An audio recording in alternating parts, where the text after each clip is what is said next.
decías. Sí, el tema que me han asignado compartir con ustedes el día de hoy es un tema muy sencillo, es un tema muy ameno y es bastante interesante, que es el acto administrativo. Para empezar, para tener cuestiones previas y hablar antes de los requisitos de validez, modalidades del acto administrativo, diferencia entre eficacia y validez, tenemos que partir de algo. Tenemos que entender que la actuación de la administración, y ya lo hemos visto en sesiones anteriores, se ejerce a través de la función administrativa. La función administrativa como esa función de concretar el poder de la administración, el poder organizado. Ya hemos visto que la administración cumple un rol prestador cuando fomenta servicios públicos. También tiene un rol de ordenador cuando emite normas. Tiene un rol también cuando permite a los particulares ejercer derechos con los que ya cuentan. De ahí que se dice que el derecho administrativo es el derecho constitucional concretizado. ¿Cómo así? Porque a través de las declaraciones de la administración se permite a los particulares ejercer sus derechos. De ahí que el acto administrativo es una declaración de la administración y no una manifestación de voluntad de esta. ¿Cuál es la diferencia? En que la administración no cuenta con una voluntad. Entendamos la voluntad, derecho civil, lo que alguien desde su interior, lo que desea y cómo este deseo se exterioriza en la realidad. No obstante, la administración no opera así. ¿Por qué? Porque cada uno de nosotros renuncia a una cuota de libertad. Esa suma de cuota de libertad que renunciamos constituye poder. El poder organizado nos permite crear esta ficción que nosotros hemos creado, que asumimos como Estado, población, administración y territorio. Es este poder organizado que se manifiesta a través de función legislativa, el Estado emite leyes, función jurisdiccional, el Estado administra justicia y la función administrativa.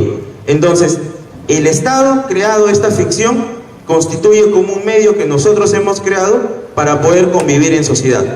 Ya se ha dicho en clases anteriores cómo esta función administrativa se va desarrollando. El día de hoy nos toca hablar sobre el acto administrativo, sobre esta declaración que emite la administración sobre los particulares. Regresamos. ¿Por qué no se puede decir que la administración cuenta con voluntad? Porque el principio base sobre el que se sustenta la administración es el principio de legalidad, el cual nos dice que la actuación de la administración tiene que actuar en principio con respeto a la Constitución, la ley y el ordenamiento jurídico, actuando solamente donde expresamente se le ha atribuido competencia y lo razonablemente implícito para esto. Eso quiere decir que la actuación de la administración es una actuación reglada. Es una actuación que en algunos casos la norma dirá, si es A, entonces B, no hay mayor decisión de la administración. Ejemplo, los actos de aprobación automática.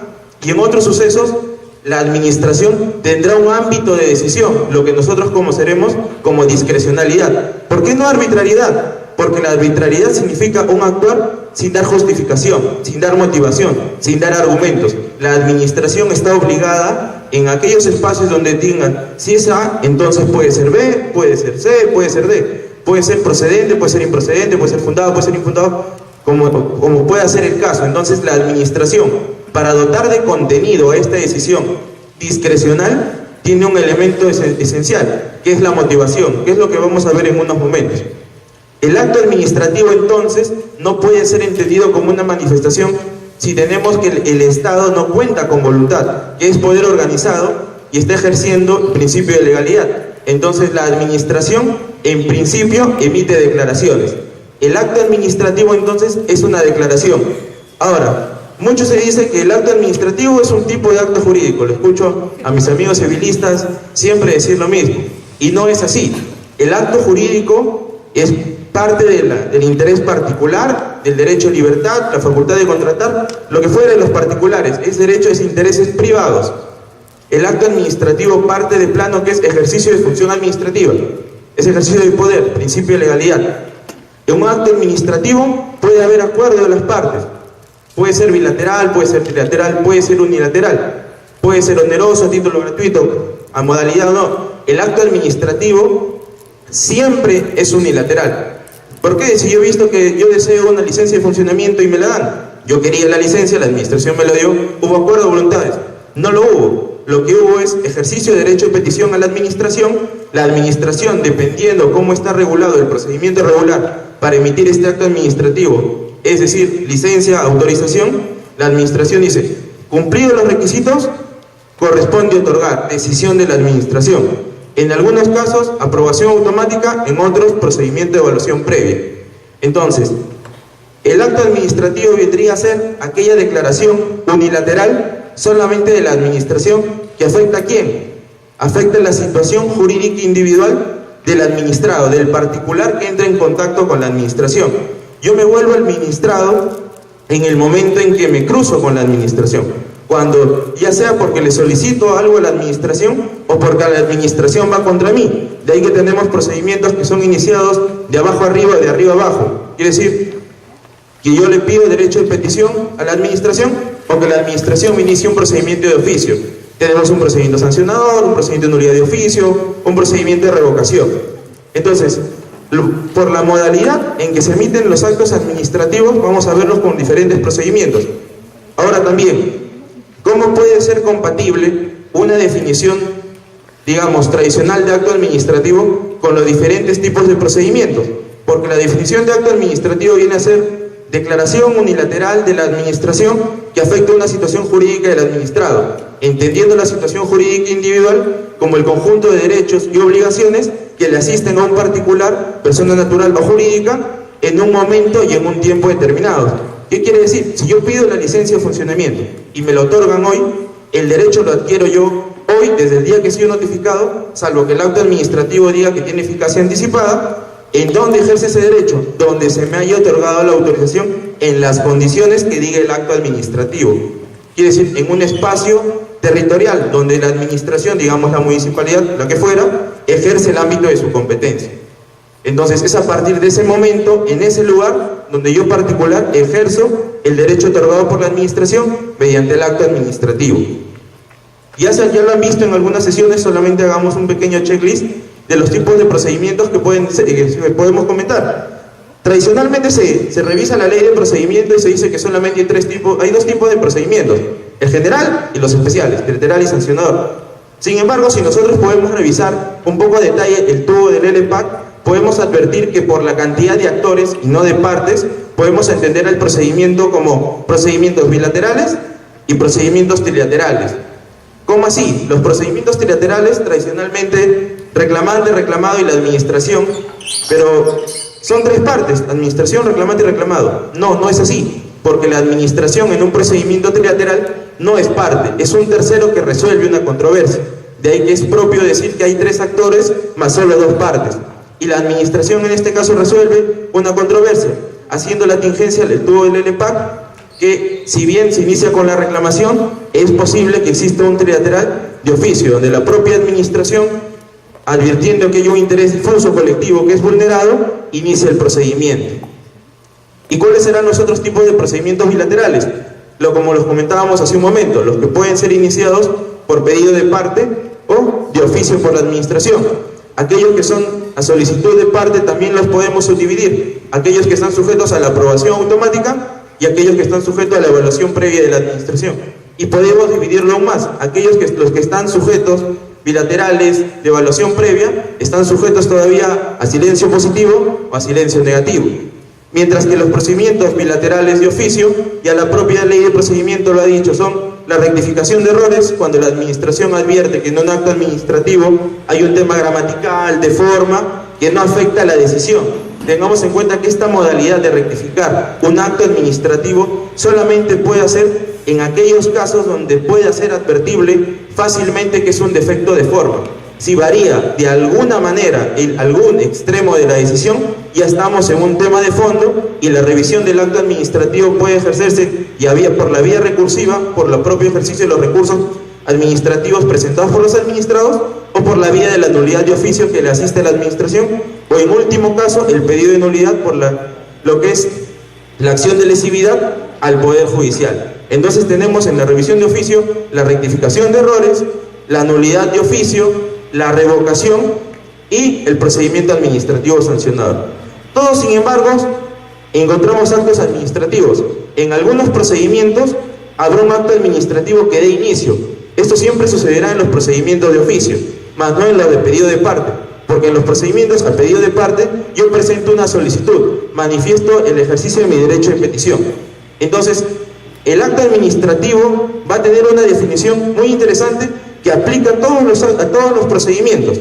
Declaración unilateral que afecta la situación jurídica del administrado en un lugar y en un tiempo concreto. Sin embargo, esta afectación al particular puede ser de diferentes maneras. Podemos encontrar actos administrativos favorables como desfavorables. Favorables cuando me procuren el ejercicio de un derecho o me favorezcan o me permitan seguir gozando de ese derecho. Actos administrativos desfavorables quiere decir cuando la decisión tomada por la administración fue contraria a mis pretensiones. También podemos encontrar actos administrativos gravosos y actos administrativos no gravosos.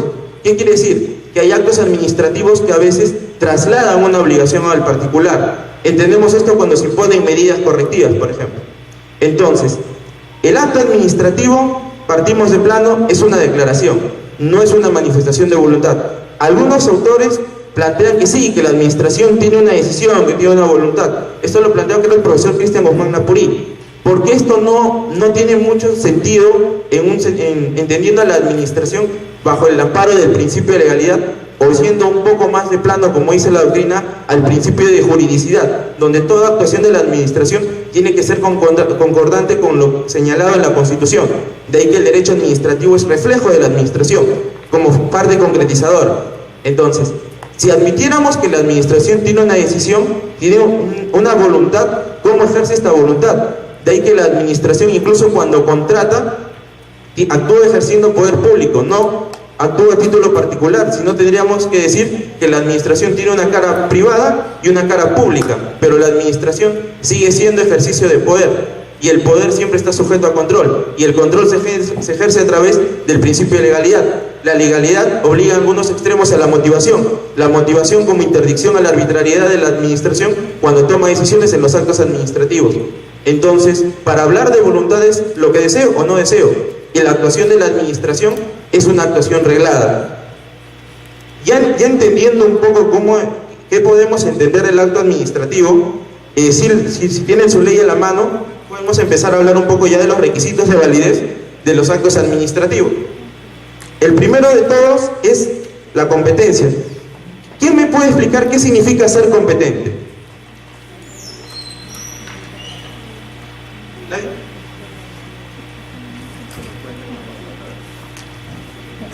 ¿Qué significa gozar de competencia? La competencia se entiende como el conjunto de atribuciones que cuenta una entidad administrativa. Ya en el artículo 1 del título preliminar del TUO nos señala qué debemos entender por entidades de la administración pública. Nos hace un listado un poco largo de municipalidades, poder ejecutivo, etcétera, más en el punto 8 hace una definición interesante, porque nos habla que incluso personas jurídicas pueden ejercer función administrativa. ¿Cuándo? Cuando por concesión, autorización o delegación en los ámbitos de servicios públicos se les haya trasladado este ejercicio. Entonces, en esos casos, un privado puede emitir actos administrativos. Tal vez aquí alguno haya tenido un problema con un operador de telefonía y haya presentado un reclamo contra Claro, Movistar, el que fuera. Si Claro, Movistar, que son privados, dan respuesta a su reclamo y no se entendiera que eso es ejercicio de función administrativa, no sería posible que ustedes presenten un recurso administrativo y esa controversia sea llevada al tribunal correspondiente, lo que es al trazo de Occitel. Si no fuera un acto administrativo o no se asumiera como un acto administrativo, ello no sería posible. Entonces vamos entendiendo que estos actos administrativos pueden ser emitidos por entidades de la administración pública, pero incluso por privados, solo en el caso que ejerzan mediante autorización, delegación o concesión la prestación es el ejercicio de una función administrativa. Entonces vamos a entender que la competencia, que estará en función de materia, territorio, grado, cuantía y tiempo. Materia, el rubro, el Ministerio de Transportes, competencia en el sector transportes. SUNAS en temas de servicio y saneamiento. El INDECOP en temas de competencia consumidor por propiedad intelectual, entre otros. El territorio, puede haber entidades que sean competentes en la misma materia. Digamos, todas las municipalidades tienen la misma materia que es el ordenamiento urbano, la zonificación, temas de recojo de la limpieza. Sin embargo, cada una podrá ejercer esa materia solamente en un espacio geográfico, lo que conocemos como el territorio. Entonces, la competencia para emitir un acto administrativo también se circunscribe a un territorio determinado, donde se ejerce esta competencia.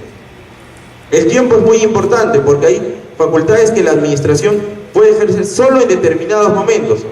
El caso más interesante, y abordando un poco las modificaciones al todo el LPAC, nosotros conocíamos que la nulidad de oficio antes de la modificatoria, antes del decreto legislativo 1272, era de 1 año para la administración y 2 años para ir a la vía judicial. Este plazo se ha ampliado y ahora la administración es competente para declarar de oficio nulos sus propios actos administrativos en 2 años y tiene 3 para ir al Poder Judicial. ¿Qué significa? Que vencido el tiempo, el plazo de 2 años, la administración, desde el momento en que el acto queda firme, ya no podría declarar nulo ese acto administrativo. No sería competente para conocer y declarar la nulidad de ese acto administrativo. Una competencia que perdió por el paso del tiempo. El grado lo podemos encontrar en aquellas instituciones donde tienen, digamos, más instancias. Por ejemplo, nadie duda que un ministro del sector es el competente en ese rubro en máximo grado. Ese es un ejemplo.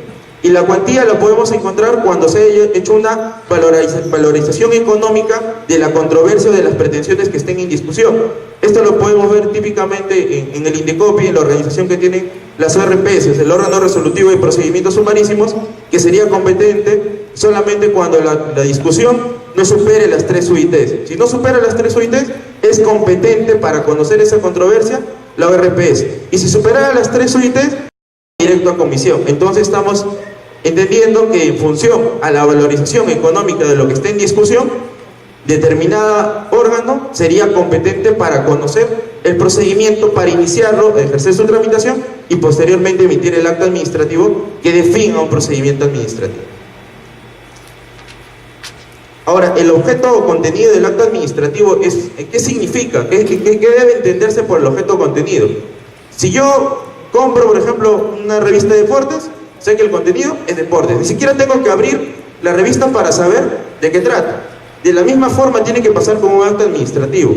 Yo debo advertir de qué trata el acto administrativo, cuál es la decisión, sobre qué versa, cuál es el marco legal en el que la administración esté decidiendo. Tiene que ser congruente no solamente lo resuelto, sino lo expuesto en el acto administrativo. Entonces, esto tiene que ser física y jurídicamente posible. Tiene que ser de alguna manera concordante con el principio de legalidad. No puede advertirse ni soportarse un acto administrativo contrario al ordenamiento jurídico. Entonces, el objeto o contenido, como nos dice la propia definición, debe expresar su respectivo objeto, de tal modo que puede determinarse inequívocamente sus efectos jurídicos. Esto es muy importante porque hay situaciones donde la administración señala se otorga la presente licencia de funcionamiento para poder vender jugos. No te dice el horario, no te dice en qué condiciones, no te dice en qué determinado espacio lo puedes o no lo puedes hacer. Y eso genera muchos problemas, porque cuando el administrado no conoce los alcances del acto administrativo, no conoce las condiciones en las que va a poder ejercer su derecho, podría incurrir en algunos casos, si está previamente tipificado como una infracción, o podría tener una expectativa de que tiene más derechos de los que expresamente le han sido otorgados. De ahí que el acto administrativo o ha pecado de ser confuso o ha pecado por defecto porque no ha indicado todas las condiciones que debe observar el administrado. Por eso es un requisito esencial de validez del acto administrativo. Todo acto administrativo, toda declaración de la administración que le permite a ejercer derechos, tiene que expresar el objeto y el contenido de forma que no caiga en discusión, que sea indubitable los derechos que han sido otorgados, y esto obviamente concordado con las facultades que tenga la administración, no pudiendo mediante acto administrativo trasladar más derechos o crear más obligaciones gravosas que la propia ley no le permita. ¿Qué pasaría si esto pasara? Que el procedimiento podría ser conocido por la Comisión de Eliminación de Barreras Burocráticas del INDECOPI, y decir, mediante un acto administrativo estás imponiendo una obligación que la ley no te permite, no pasas el filtro de legalidad, barrera burocrática. Entonces es muy importante conocer los alcances del objeto o contenido del acto administrativo. Ahora pasamos a la finalidad pública. Hace un momento hablábamos que el derecho administrativo es el derecho constitucional concretizado. ¿Qué quiere decir? Que si bien en la declaración de la administración es unilateral y que solamente afecta a la situación jurídica del particular, y uno podría entender, entonces el acto administrativo solamente afecta a situaciones individuales, intereses particulares. Pero esto no es así, porque tenemos que ver esos actos administrativos en panorama. ¿Qué significa? Que la administración, a través de la emisión de estos actos administrativos, le permite a la sociedad ejercer derechos con los que ya cuenta. A través de una licencia me permiten a mí como particular ejercer mi derecho a la libertad de organización, libertad de empresa, de contratar. Le permite a la sociedad también procurarse de servicios, de poder obtener, digamos, lo que decían algunos cuando se crea el Estado, que esto lo decía, el autor no se me fue el nombre, que hablaba que a través de la satisfacción del particular se logra el beneficio social. A través de que tú le permites a un panadero la licencia para que venda pan, la sociedad obtiene un recurso que necesita, que es proveerse de pan. De la misma forma opera el acto administrativo, no solamente otorgándole a un particular se beneficia, sino también la sociedad, a través de estos derechos que son habilitados mediante actos administrativos, se concreta la finalidad pública que tiene la administración: procurar salud, educación, etc. Y acá hay un principio que es trascendental y es demasiado determinante muchas veces, y que es el requisito de la motivación. La motivación, como base de la administración, ya lo dijimos hace un momento, opera como interdicción a la arbitrariedad de que la decisión de la administración tiene que responder dentro de las facultades que le han sido otorgadas, concordantes con lo que finalmente puede decidir y lo que está decidiendo. De ahí que se puede incurrir en un vicio de motivación en tres supuestos: por ausencia de motivación, por insuficiente motivación o por falsa motivación. En el primer supuesto no hay mucho que decir. Tenemos un acto administrativo, evaluación previa, la administración puede decidir y debe explicar cómo decidió, por qué me otorgó o cómo no me otorgó. Yo debo conocer. ¿Por qué? Porque en principio, limitación a la administración, tu decisión es reglada. Y segundo, garantía del administrado. Él tiene derecho a saber qué parámetros objetivos tomaste para tomar esta decisión. De ahí que primero se genera convicción de cómo se tomó la decisión, y segundo, puede ejercer su facultad de contradicción, presentando un recurso administrativo en los extremos que considere que la decisión adoptada por la administración tomó un criterio que no correspondía a ser tomado en cuenta o no era un criterio objetivo valorable. Entonces, la motivación funciona a ese nivel, y cuando se tiene ausencia de motivación, el acto administrativo ya adolece de un vicio. ¿Ya es nulo? No, no es automáticamente nulo. Como podemos apreciar en el TUT, nosotros tenemos lo que es la presunción de validez de los actos administrativos. ¿Esto qué significa? Que todo acto administrativo lo vamos a asumir como válido en tanto su pretendida nulidad no haya sido expresamente declarada. Nos estás poniendo una condición: tiene que haber una declaración expresa que diga ese acto es nulo. Esa declaración, ¿quién la puede hacer? La puede hacer la propia administración cuando tiene el plazo de ejercer la nulidad de oficio, o por la autoridad judicial correspondiente cuando ya el plazo esté correspondiente para la acción contenciosa administrativa. Entonces, falta de motivación, ya adolece, ese acto es anulable. Hay casos donde el acto administrativo sí tiene motivación, tiene exposición de argumentos. Hagamos la tingencia que ya el Tribunal Constitucional ha dicho que la mera remisión a las normas no constituye motivación. La motivación tiene que ser el desarrollo del análisis entre lo permitido por el marco jurídico, cómo los hechos se circunscriben en esta situación de hecho descrita por la norma y si corresponde o no. Eso es motivación. Entonces, puede ser que el acto administrativo sí tenga motivación, pero la motivación no es suficiente, no es plena o no abarca todos los extremos de la decisión, y eso puede incurrir en un vicio de insuficiente motivación. Y el supuesto más gravoso es cuando tienes falsa motivación, cuando crees que tienes motivación, pero luego ves la decisión con los argumentos expuestos y estos no son coherentes, no son congruentes entre sí. ¿Qué quiere decir? Que la administración te ha dado argumentos, pero estos argumentos no de alguna manera, en ningún caso, justifican la decisión adoptada. Y ahí se puede también el administrado alegar: se ha vulnerado el requisito de validez de la motivación, porque la motivación expuesta, los alegatos expuestos por la administración, no son congruentes con la decisión. Esa es una falsa motivación. Y por último, el procedimiento regular. Aquí hay que diferenciar un poco, porque a veces yo he conversado con unos chicos y me dicen: el procedimiento regular es la garantía, es el ejercicio, es el debido procedimiento. Partamos de algo: el procedimiento regular no es lo mismo que el debido procedimiento. El procedimiento regular, ¿qué significa? Que la administración, para emitir un acto administrativo, debe haber observado la vía que el marco legal, el marco jurídico, ha establecido para la emisión de este acto administrativo. ¿Qué quiere decir? Yo reviso el TUPA de cualquier entidad y digo: ya, para este acto administrativo es de aprobación automática, este es de evaluación previa. Conozco cuál es el procedimiento regular yo a seguir para obtener este acto administrativo. Nada más, que se cumpla con la vía es el procedimiento regular. Si dentro de la vía, ya sea de aprobación automática o de evaluación previa, no se han respetado las garantías que tiene el administrado de ser debidamente notificado, de acceder al expediente, de presentar alegaciones, de conocer el plazo de duración, de conocer los requisitos, de conocer quién es el competente, cuál es el plazo para impugnar, etc.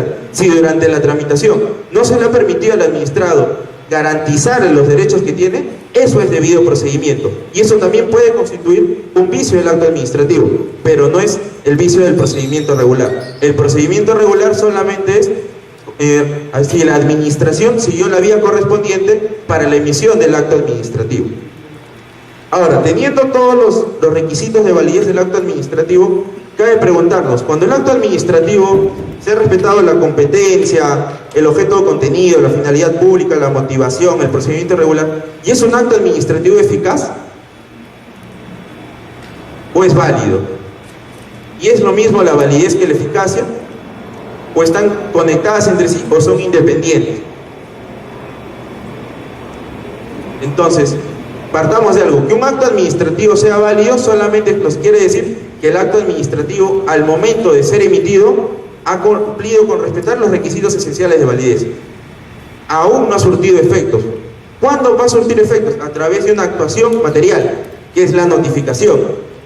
Nosotros entendemos por regla general, a través de la notificación, que el administrado toma conocimiento de lo resuelto por la administración y es a partir de ese momento que su esfera jurídica ha variado, ha obtenido o se le ha denegado el ejercicio de determinados derechos. Y es a partir de ahí que el acto administrativo comienza a surtir efectos. En algunos casos, con vía excepcional, puede el acto administrativo surtir efectos con eficacia anticipada, lo dice el propio TUO. Pero ¿qué tiene que pasar? Tienen que cumplirse tres condiciones. La primera, ser más favorable para el administrado. La segunda, tiene que estar de forma expresa en el acto administrativo. Y tercero, que esta decisión favorable, que está de forma expresa, no afecte el ejercicio de derechos o intereses de terceros. Si se cumplen estas tres condiciones, el acto administrativo puede tener eficacia anticipada. ¿Qué quiere decir? Que el acto administrativo se emite un 15 de septiembre, me notifican a mí el 27, pero yo ya tenía el derecho desde el día 15. ¿Esto qué significa? De repente en temas tributarios, cuando algunos le reconocen una deuda, ya reconocido una fecha que debían entregarte, esto te va generando un interés y es más favorable para el administrado que el acto administrativo haya surtido efecto desde la fecha de emisión. Entonces, esto como vía excepcional. Entonces, pero la regla siempre va a ser, el acto es eficaz, asociar siempre la eficacia con surtir efectos a través del hecho de la notificación. Puede haber otros tipos de notificación, ya en las modificaciones que se han introducido de forma tibia, no nos ha faltado tal vez un poco más de atrevimiento, pero estamos un poco introduciendo lo que es el procedimiento electrónico. Ya en un futuro, ya como le decía el profesor Ricardo Salazar, ya podremos advertir de notificaciones electrónicas, expedientes electrónicos, que algunas entidades ya lo tienen, pero lo ideal sería que esto se dé en muchos aspectos, pero también hay muchos retos de la administración, porque a nivel también el Estado no solamente es Lima, son los ministerios, el Estado es todo el Perú. Tenemos que procurar llegar estas tecnologías también a provincias. Si aún no hemos logrado superar al papel en todo el Estado peruano, no podríamos de alguna manera ser uniforme y exigir a todos las notificaciones electrónicas. Pero es un reto interesante, es un reto que ya se va introduciendo y que esperamos que la administración pueda ya ir logrando. Y otra modalidad de notificación es que cuando la administración agota las vías por llegar al particular, puede hacerlo a través de la vía de la publicación. Entendiendo esto que a través de la notificación en el Diario Oficial del Peruano y en otro de circulación nacional, por un determinado plazo de días, se debe entender que el administrado puede conocer lo resuelto por la administración. Entonces, la eficacia, surtir efectos a través de notificación. La validez está entendida que el propio acto administrativo haya sido emitido en concordancia con los requisitos esenciales para su emisión, que la autoridad que lo haya emitido haya sido competente, que haya seguido la vía regular, que haya expuesto los argumentos correspondientes y que no quede duda de lo resuelto por la administración, los alcances de lo resuelto por la administración y si esto es o no es favorable para el administrado. Entonces, ya entendemos un poco lo que es el acto administrativo, hemos hablado un poco de los requisitos de validez, un poco también de las modalidades del acto administrativo. Por regla general, todo acto administrativo es de forma expresa, es en idioma castellano. Algunos actos administrativos digamos, cuando ya nos adentramos en un procedimiento sancionador, podemos, bueno, para distinguir, hay actos administrativos que si bien gozan de la misma definición, algunos son recurribles y otros no. ¿Qué hace la diferencia si ambos cuentan con la misma definición? Ambos son actos administrativos, declaraciones unilaterales que afectan la situación jurídica del particular. La propia ley lo dice. ¿Qué actos administrativos son recurribles? Ya señala que todos los actos administrativos no lo son. ¿Alguien lo recuerda? Ahí les doy 2 minutos para que revisen su norma.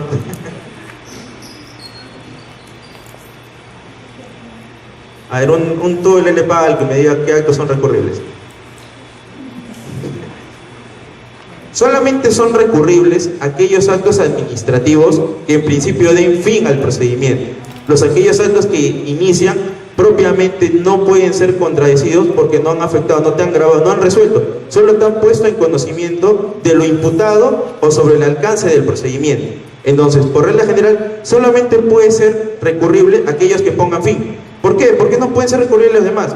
Porque pónganse en un caso que tienen un procedimiento donde es impugnable cualquier resolución de trámite. Pide una prórroga de plazo de 10 días, la administración me da 5. Ah, no estoy de forma. Impugno. Sube el superior jerárquico. No, que está bien, son 5 días. Lo llevo al contencioso. Y como el Poder Judicial seguro lo va a resolver en 3 meses, voy a continuar con el procedimiento. ¿Qué podría pasar? Que el procedimiento se va a entrampar hasta que la autoridad judicial resuelva, se pronuncie sobre este alcance, esta resolución de trámite. Los procedimientos administrativos nunca terminarían. Por un criterio de eficiencia es que la administración solamente ha señalado que podrán ser recurribles aquellas decisiones que den fin al procedimiento. Entonces, cuando sea un defecto en la tramitación, tampoco es que el administrado no puede ejercer ningún derecho. Tienes la vía de la queja, que es un remedio procedimental frente a una afectación en la tramitación del procedimiento. Entonces, solamente son recurribles aquellos actos administrativos que den fin al procedimiento.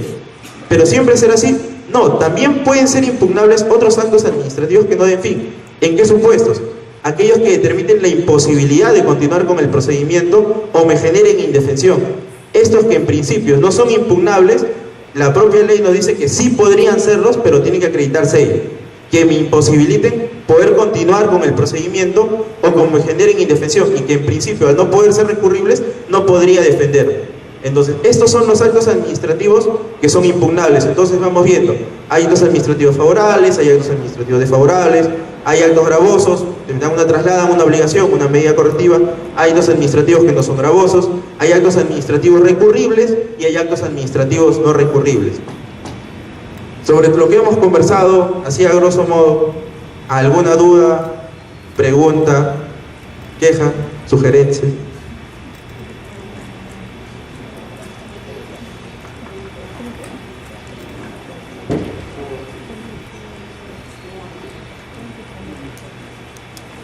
¿Una pregunta en todo caso? Sí.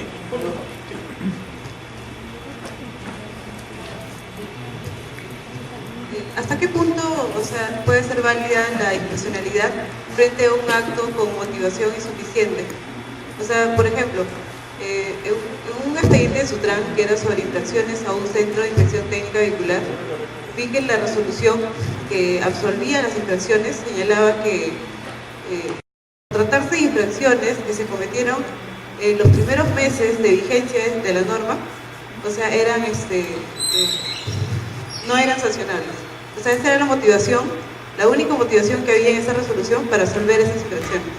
Ya, ahí lo primero que tenemos que analizar, para que un hecho sea constitutivo de infracción, al momento en que se cometen tiene que haber una norma que lo califique como típico. Es decir, este hecho constituye infracción. Si estamos hablando de un periodo de gracia donde la administración te permite modificar, ejemplo, ahorita creo que salió cuando la administración dice, tal producto podría ser dañino, y les damos un tiempo de 6 meses para que lo retiren. Entonces, si alguien adquiere ese producto y se podía, digamos, afectar, no podría ser sancionado. ¿Por qué? Porque la propia administración ha dado un periodo de gracia donde todavía se va a poder retirar, o te da un periodo de adecuación. Entonces, primero partir si la norma dice cuál era el periodo de si era o no era infracción, partir de plano. Lo otro que podría pasar es que haya prescrito o que haya por un tema de lo que es la retroactividad benigna. Quiere decir que la norma que ahora está vigente, después de este periodo, ya no lo califica como infracción. Entonces, al momento que la administración resuelve, si bien en su principio era infracción, hoy la norma dice que ya no lo es, retroactividad benigna, por eso es que la administración no estaría sancionando. Pero la resolución sí tendría que ser un poco más clara y hacer ese desarrollo. Principio, ¿es o no es infracción? Si es infracción, ¿por qué sería o no sería sancionable? Si es porque se da un criterio de eximente responsabilidad porque modificó la conducta antes del inicio, o porque se ha dado un supuesto en que la norma es más favorable.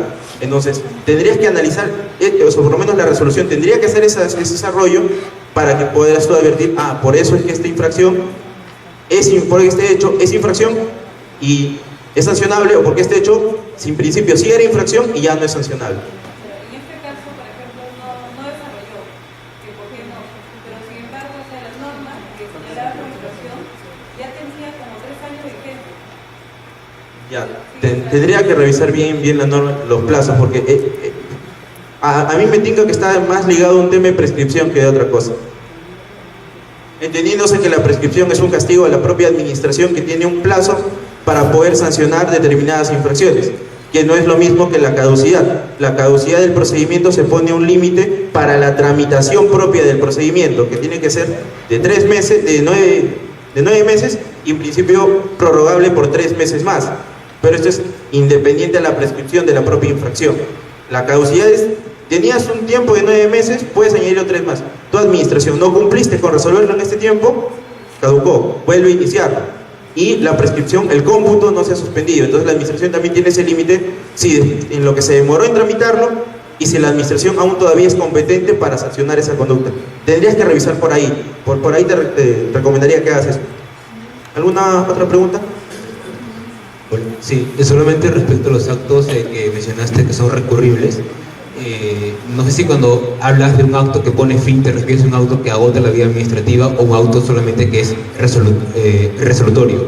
Ya. Claro. No, hay que entender que hay actos administrativos que son definitivos y que causan estado, y hay actos definitivos que no causan estado. ¿Qué significa esto? Un acto definitivo es, primera instancia resolvió, ese acto administrativo cerró en esa vía, en esta instancia, y puso fin al procedimiento y puede ser recurrible. De ahí que tú presentas la apelación y va al superior jerárquico. Hay otros actos administrativos que son definitivos, que no hay otra instancia, y que causan estado. ¿Qué significa? Que ya agotan la vía administrativa. Entonces, en este caso, tú ya no tienes una instancia superior al que ser impugnado. Solamente te queda el ejercer tu acción contenciosa administrativa en los 3 meses siguientes. Pero en principio, es recurrible solamente aquel acto que ponga fin al procedimiento. Bueno, les agradezco por su paciencia, por haber escuchado estos minutos. Espero que de alguna forma hayamos desarrollado un poco los alcances del acto administrativo y, más que todo, muchas gracias.